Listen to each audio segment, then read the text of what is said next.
All right. Welcome to Raw Dogs Radio. I am your host, Masante Bay. Ah, let's talk about these Cleveland Browns. It's been a very tumultuous 2017 year. I already did my off-season video, well, as far as the season ending video. Now it's time to talk about how to fix the Browns here before free agency rolls around.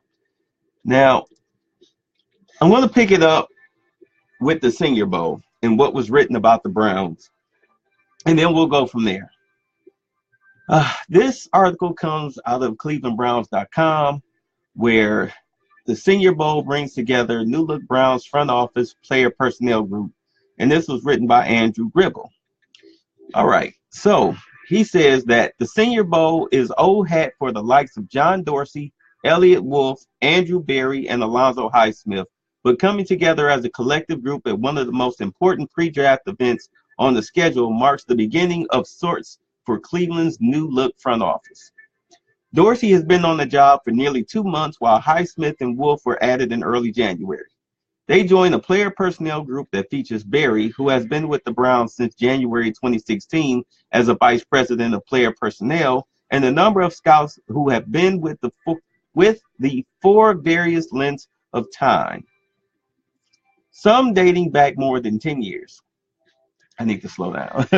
This is my first live action with the group. I've been impressed with people so far. I've enjoyed talking to them, Highsmith said. I'm getting familiar with all of the guys, and we're doing a little bonding as well. As you build a scouting staff, one of the things you're always trying to do is build relationships. I want to know their family, their kids, because it goes a little further than evaluation. I think it's a team process. We want to build unity amongst us. I believe a team that works together wins together. So basically what he's saying is, once you get to know a person's family, you get to delve more into their mindset as to whether they can make sound decisions, whether they can be trusted, etc. Because your mate says a lot about you. How your kids behave says a lot about you as a man and a leader. All right. So Wolf, Cleveland's new assistant general manager, Highsmith, vice president of player personnel, and Dorsey have done plenty of working and winning together, and they're hoping to experience the same in Cleveland after successful runs with the perennially playoff contending Packers and Chiefs. They're planning to the same, I guess he missed the word here. They're planning to do the same in Cleveland with a group that's hungry to win after the past 2 disappointing seasons. Coming together as a group remains an ongoing process, but there's no doubt this past week together away from Berea was crucial toward the end goal of acquiring and drafting players who can vault the Browns back into contention. It's been really good, Dorsey said. It's been a lot of communication, a lot of collaborative effort, and a lot of strategic planning just to make sure we get everything in line as we move forward to the start of the league year in 2018. So far, it's going really well. The communication has been great, and I couldn't ask for anything better. The statement was echoed by Coach Hugh Jackson, who sat next to Dorsey throughout the practices early in the week. Dorsey has made it his charge to learn the type of players that would thrive on a Jackson-led team and go find them. A few hours in the bleachers together is just a small glimpse of the time they spent with each other as the offseason nears its second month. We do spend a lot of time together making sure that we have the same vision of what we want to accomplish here. And we do, Jackson said. Next is getting to this process of evaluating players and making sure that we put the right pieces on our team. Again, it is the meshing of a relationship between GM and the staff with Elliott Wolf and Alonzo Highsmith and that group of men with myself and the rest of the coaching staff, because I think that is how it works. It all has to work together. You have to be pulling in the same direction to get where we returned. And that is the whole goal, is to make the Cleveland Browns better than they have been. Jesus, Joe. Man, Andrew Gribble, you kind of butchered that at the end. But anyway, let's take a look at the 6 players, the 6 pieces that the Browns need in order to succeed. These are the 6 areas in which they're lacking that they need to shore up in order to be contentious, in order to make that push to be a playoff team. And they can't miss on these pieces. You need a quarterback. You need a running back because Isaiah Crowell is probably going to go away. You need another wide receiver because there's no telling what's going on with Josh Gordon. And also, as we've seen, you can't keep Corey Coleman healthy. He just can't stay healthy. So you're going to need, really, you're going to need two wide receivers, to be honest, because you're going to need another outside guy, and you also need a guy who, just in case Gordon slips up or somebody gets hurt, they can step in. Now, Hollywood Higgins, down the stretch, he played great. He stepped up big time, especially in the Steelers game. He scored 2 touchdowns, and one of them on a catch and run that when he was drafted, I saw him doing plays like that, where he just makes the little dump pass over the middle and takes it to the house. So he's finally hitting his stride, and that's fantastic. Middle linebacker, cornerback, you're going to need 2 corners and free safety.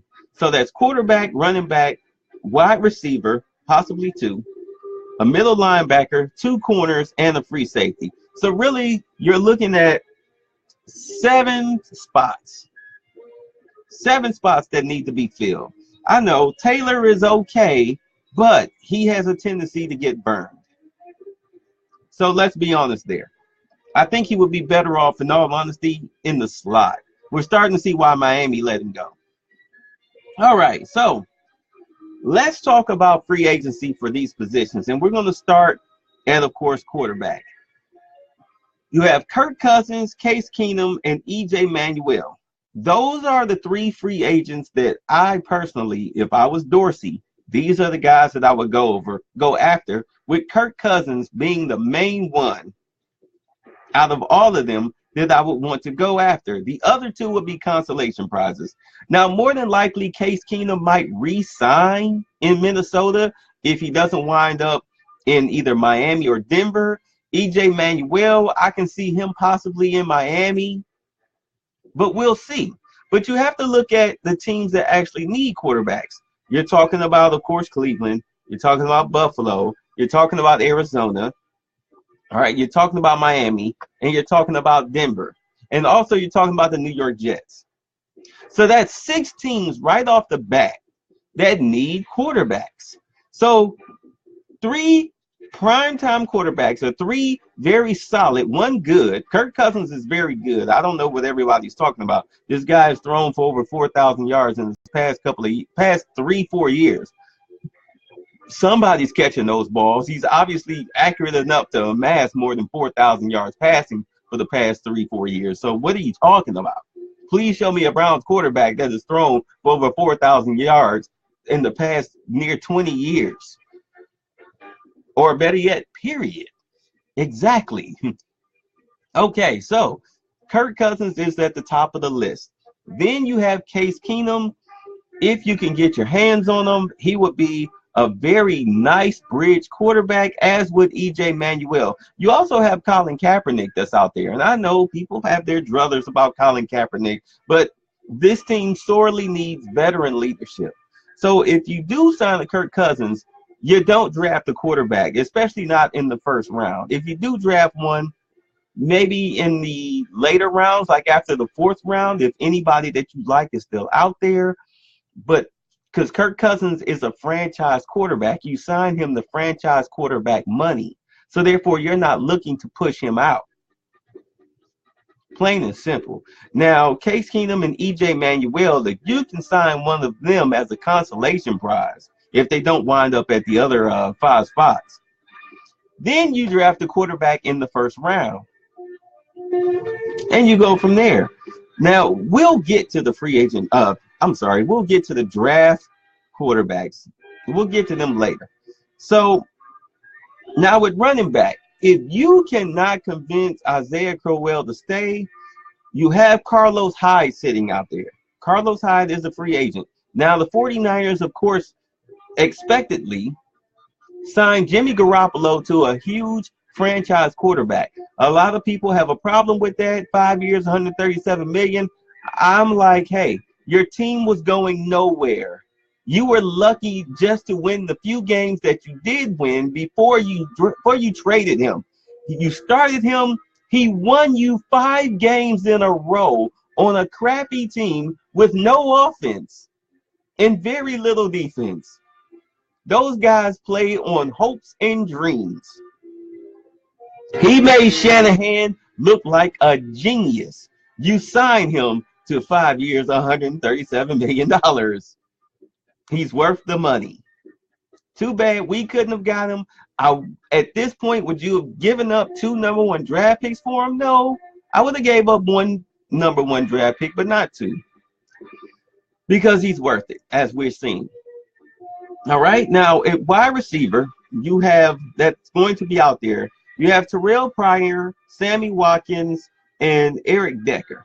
And also, there's rumors that you might get Michael Crabtree. He might get cut by the Raiders. John Gruden, there's rumblings out there that Gruden is going to cut not only Crabtree, but he's also rumored to cut Bruce Irvin. As we already know, he's already cut David Amerson.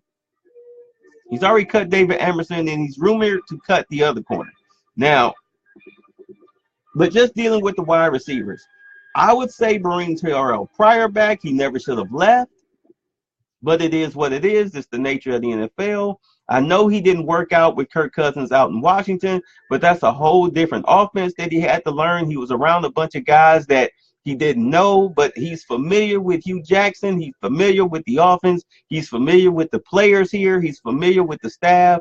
I would say bring him back, and I guarantee you more than likely he will flourish here.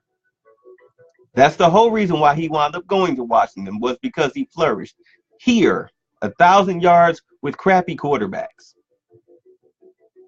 So I would bring him back on a 1-year deal just to see if he's able to do it here again.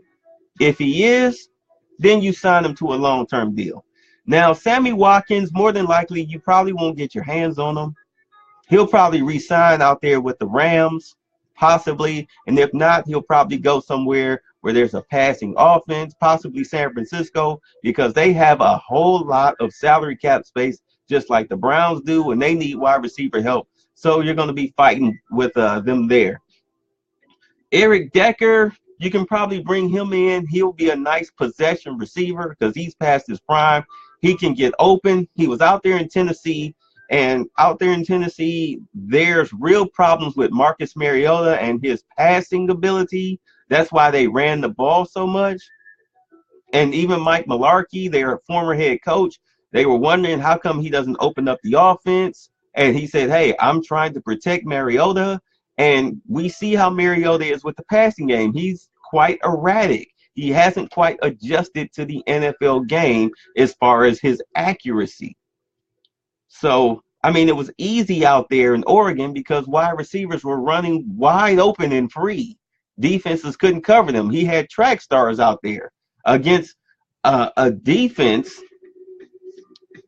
in his conference where they didn't even play defense. I mean, come on. You saw Cardale Jones run over a nose tackle, just barreled right through the guy for an extra 5 yards. So that says a lot about the defenses that they play up there in Oregon as far as their conference goes.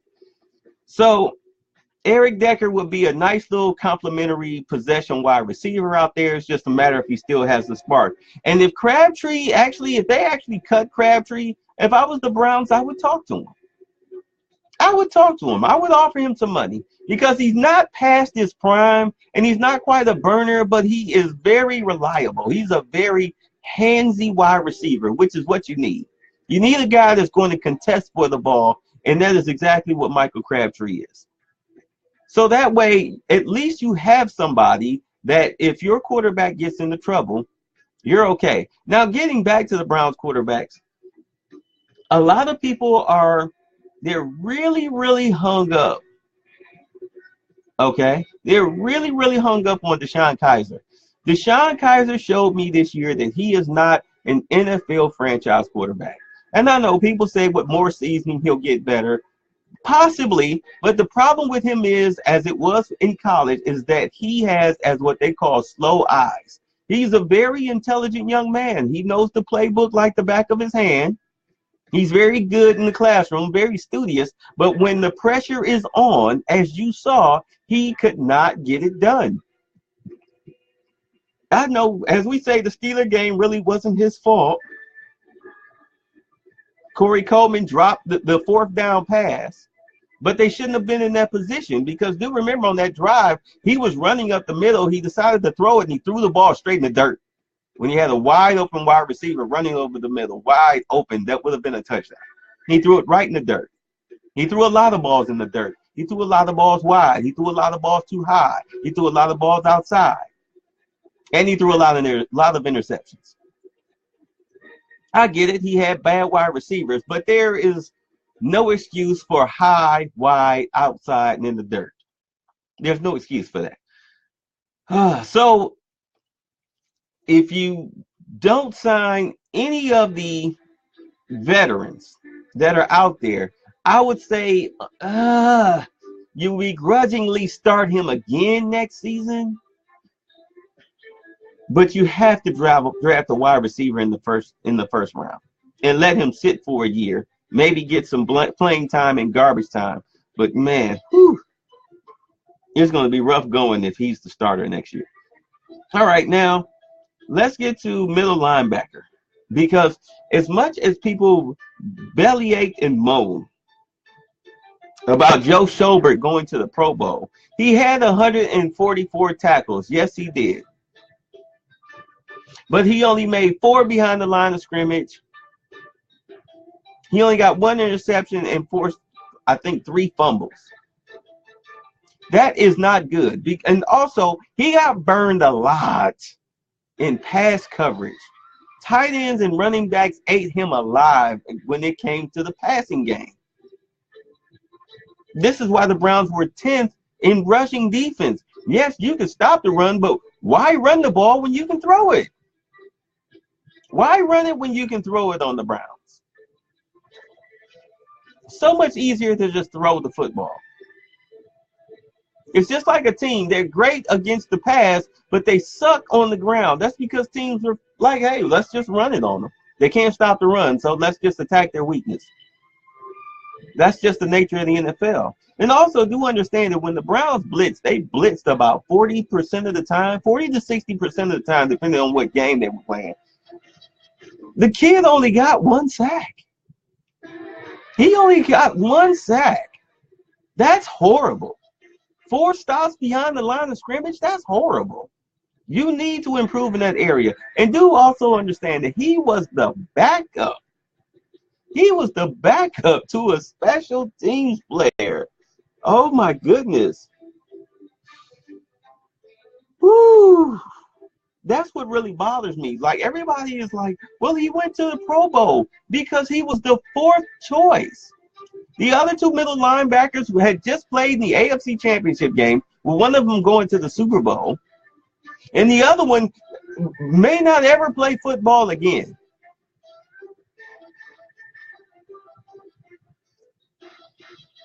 So that's where you stand at middle linebacker. You need to improve at middle linebacker.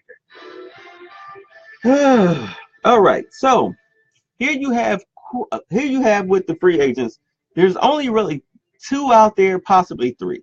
You've got Kevin Minter and Todd Daves. They're going to be free agents. I would actually go for Kevin Minter. It's a rumor that Bruce Irvin may be cut. If Bruce Irvin is going to be cut, I would go ahead and grab him. If he's not going to be cut, if he's on the trading block, I would give up a 3rd round pick for him, a 3rd and a 5th to the Raiders for Bruce Irvin, because he can play, but the problem is he's going to be a salary cap casualty.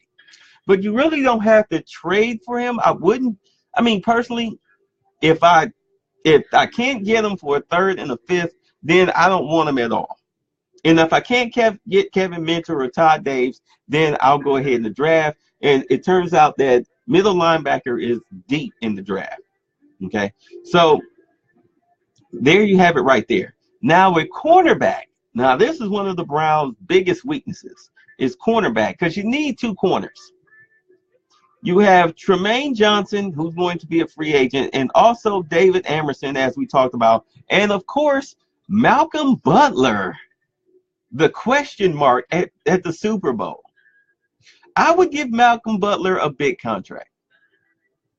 He is angry. He's out to prove himself. If you can get him, if you can land him, Cleveland, do it. But Malcolm Butler would be the first one that I go after, as well as far as on defense. He will be the first one I go after, as well as David Amerson and also Tremaine Johnson if I can't get them. But Malcolm Butler will be my number one target. He would be my number one, Johnson my number two, and David Amerson as my third. I would give them the money. I would give Malcolm Butler the money that he's asking for. Now, if free safety is it's not too strong in the free agent market. You have Nate Allen and Darius Butler. Out of the two, I would probably deal with Darius Butler, but that's the nature of free agency. It's not like everybody is letting go of their top flight talent. But Nate Allen and Darius Butler, they are coming out of LA, so they're familiar with our defensive coordinator system.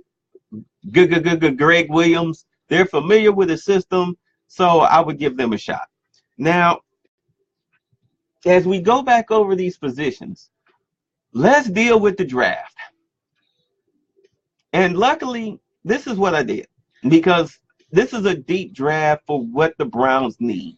A very deep draft for what they need. So I picked 6 of the top or best players that the Browns should go with. And these guys are not in order. They're not in order. But this is who I would go with. Now, at quarterback, of course, you have Josh Rosen, Sam Darnold, Josh Allen, Lamar Jackson out of Louisville, and Baker Mayfield, as well as Mason Rudolph. Now,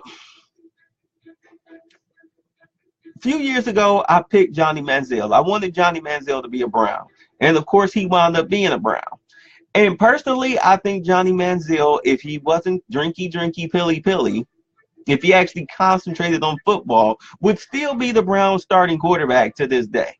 But he didn't concentrate on football. He had other interests like, quote-unquote, beating women, getting into high-speed car chases or whatever. He just wasn't there mentally. So, but he had the talent, though. And the reason why I wanted Johnny was because the Browns need a playmaker at quarterback.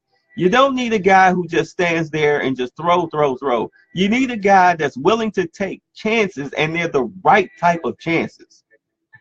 You literally need a guy that takes the right type of chances. And Johnny Manziel, from what I saw, he was that guy. But of course, we've already covered that. So, personally, I would say go for Baker Mayfield. Now, last year, I liked Sam Darnold. I thought Sam Darnold did a great job, especially in the Rose Bowl, but he kind of fell off. And I think that's because he lost players. But then I watched him against Ohio State, and I'm like, oh, my goodness. I was in Atlanta watching him play against Ohio State, and I was like, this kid is not ready for prime time. I don't know what was going on with Penn State, but I guess Penn State didn't show up to play. I mean, you give up over 50 points. They just weren't ready to play. But Ohio State showed him, hey, you're not ready for NFL talent. You're not ready to go up against NFL talent. So he was looking like a 3-year project. But Baker Mayfield, I did watch him play against Ohio State, and he ate that defense alive. The way he moved in the pocket, his accuracy while on the run, he made the right reads. Now, football is a team game, so of course they didn't win the championship.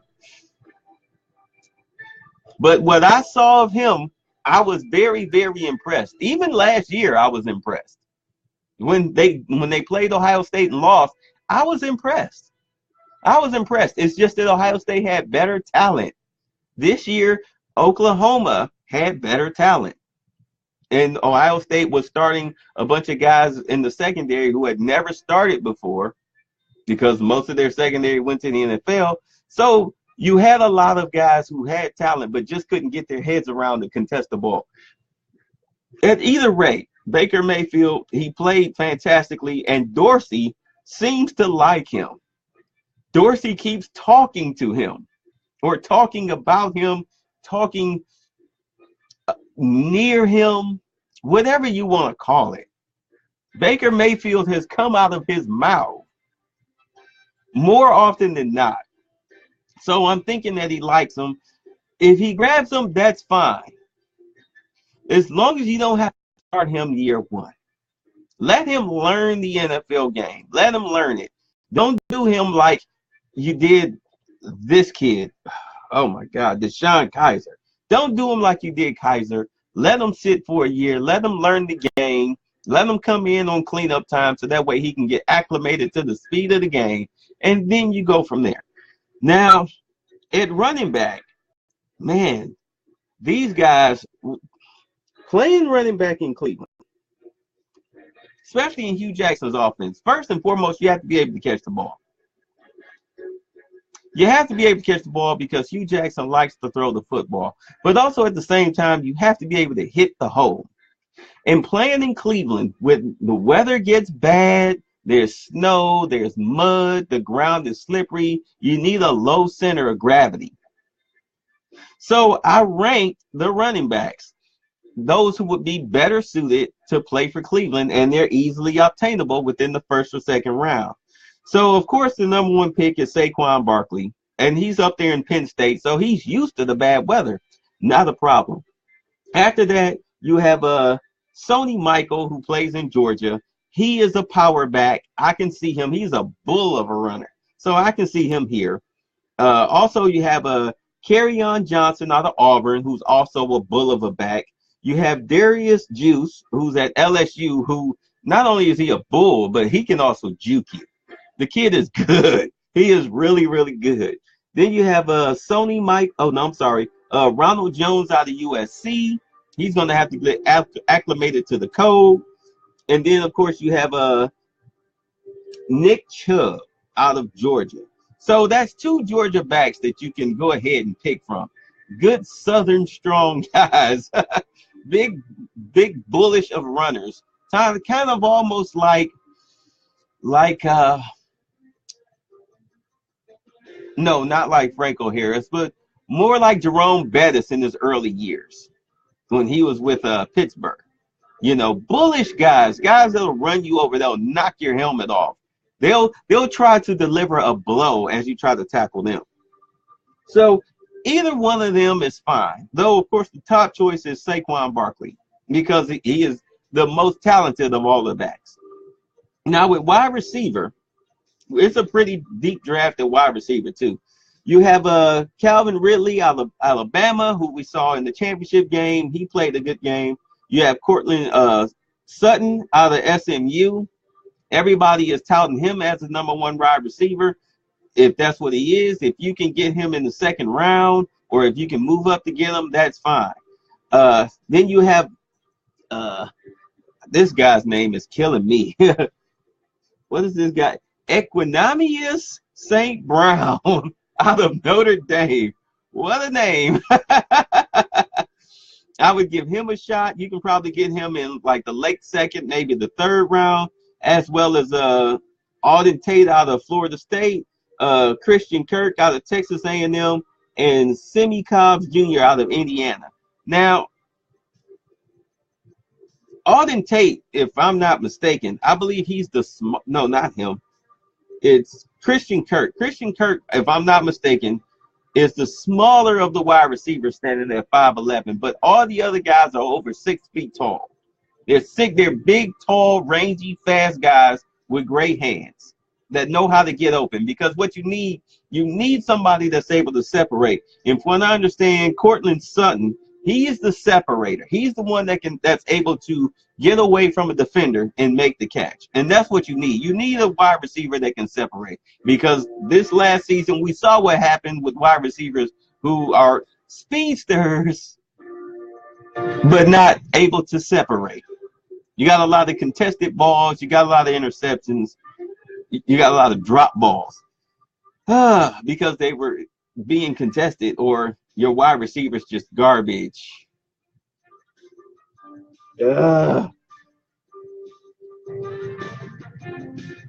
Anyway, all right. Moving right along to middle linebacker. Now, the middle linebackers that I chose, these were the guys who were able, not only were they able to stop the run, but also they were an asset in the passing game. They could cover the tight ends and the running backs. And any one of these guys would do. I mean, you can pick them. Some of these guys you can get after the third round because there's not a big demand on middle linebackers. So what I'm saying is that they'll be available, but you need somebody that can come in and possibly start, or if not right away, maybe by mid-season, somebody that knows what they're doing. Most rookie linebackers do kind of start their first year if they're good. So at middle linebacker, you've got Raquan Smith out of Georgia. You've got Darius Leonard out of South Carolina State. You've got Oren Burks out of Vanderbilt. And you've got Arius Moore out of NC State. Those are the four. I mean, normally I was trying to find 6 players at each position, but there was only 4 at middle linebacker.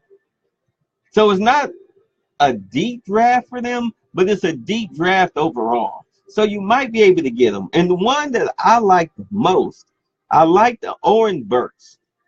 I really like Oren Burks out of Vanderbilt because he made a lot of plays in the backfield, but also in the secondary. But here we go. We're going to see what happens. All right. So at cornerback, moving right along here. At cornerback, you have Joshua Jackson out of Iowa, Denzel Ward out of OSU, Mike Hutchins out of Central Florida, and Jair Alexander out of Louisville. Again, not a very deep draft for cornerbacks either. Now, personally, I know the Browns aren't going to pick. Well, they might pick Jarius Ward now that they have a different front office. You know how Cleveland is. They haven't picked an Ohio State player ever since they've come back. It's been a long time. I think it's time to break that.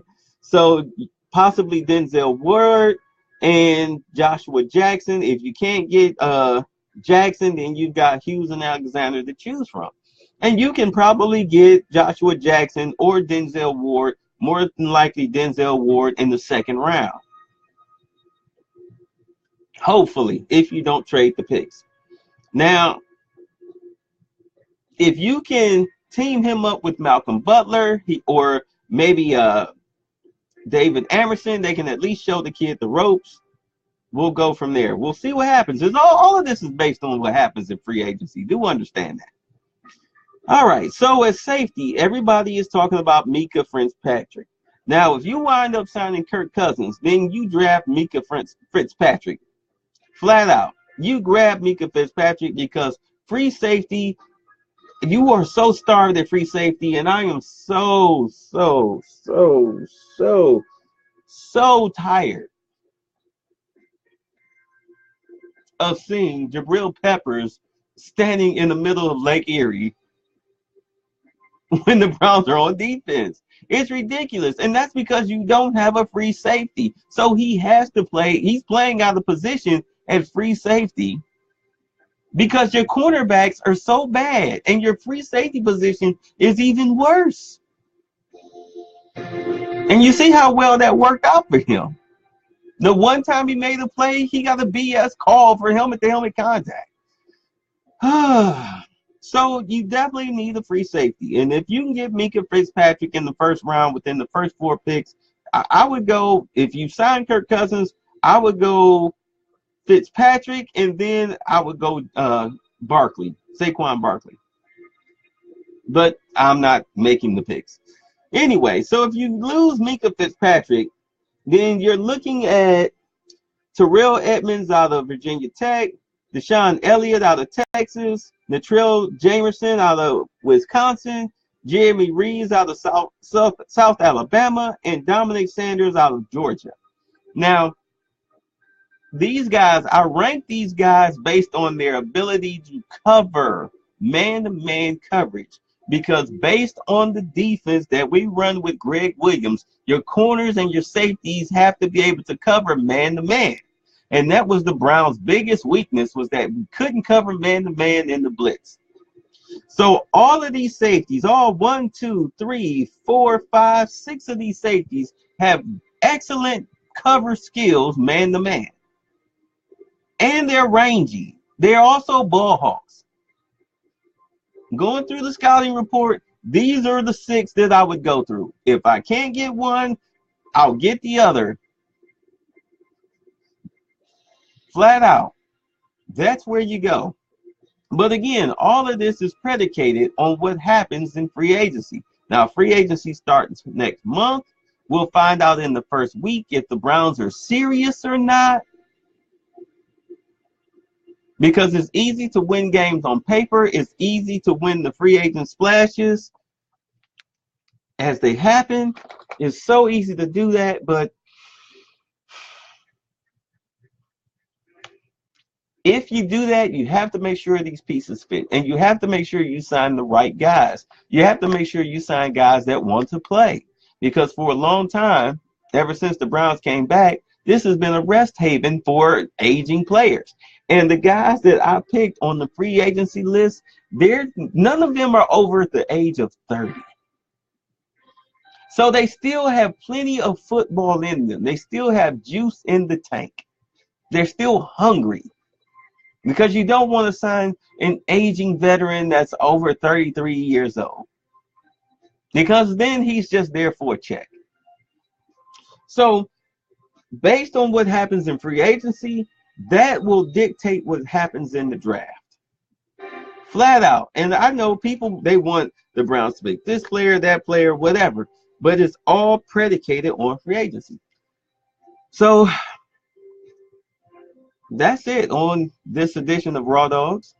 That is how you can fix the Browns. Flat out. Just by going after those free agents and those draft picks. So I will see you guys later. See you after free agency. I will do another show right before the draft. Right as free agency is calmed down. The week of the draft, I'll do another show. So I will see you guys then. Peace out. Go Browns.